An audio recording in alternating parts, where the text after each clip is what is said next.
స్వామివారికి మధువర్గద్వేములో సర్వాభరణం సమర్పించి ఇప్పుడు ముఖ్యమైన ఘట్టం కన్యాదానం. అంటే గౌరీదేవుల యొక్క కేదారేశ్వర స్వామి వారికి కన్యాదానంగా సమర్పిస్తున్నారు. అంటే ఒక పల్లెల్లో గుమ్మడి పండు, కొబ్బరి బండాలు, అడ్డపల్లి అన్ని కూడా పూర్ణ ఫలాలుగా అమ్మవారి తరపున కేదారేశ్వర సమర్పిస్తున్నారు. ఆ కన్యాదాన మంత్రం అంటే చాలా పరమ పవిత్రమైన మంత్రాలు. ఒక కన్యాదానం చేస్తే 21 తరాలు ధరిస్తాయి. అంటే మనం చేస్తున్న మన తరం, మన ముందు 10 తరాలు, మన తర్వాత 10 తరాలు, మొత్తం 21 తరాలు కన్యాదానం చేసిన వారందరికీ కూడా బ్రహ్మ విష్ణు శివలోకాల్లో ధరిస్తారు. అటువంటి కన్యాదానం జరుగుతుంది. నమస్కారం చేసుకోండి.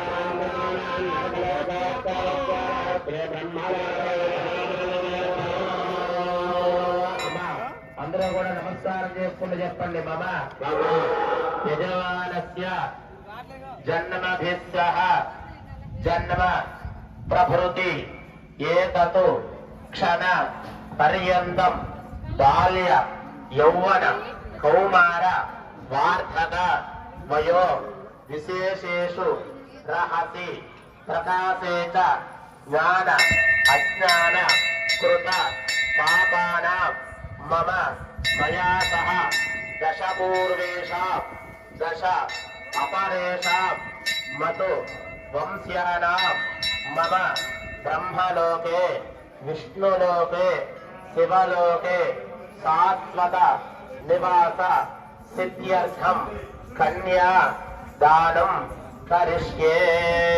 ఒక కన్యాదానం చేస్తే బ్రహ్మ విష్ణు శివ 3 లోకాల్లో ధరిస్తాయి.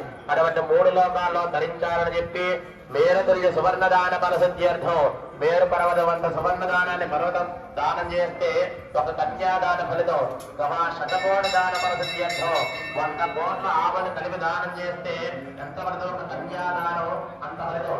ఈ కన్యాదాన్ని మీ తరంతో పాటు వెళ్ళిపోయి అంత ముందు 10 తరాలు మీ వచ్చే మంత్రాలు ఈ తరంతో కలిపి 21 తరాలకి కన్యాదాన ఫలితం దక్కాలి. కన్యాదానం చేస్తున్నా నమస్కారం చేసుకుని భజనలు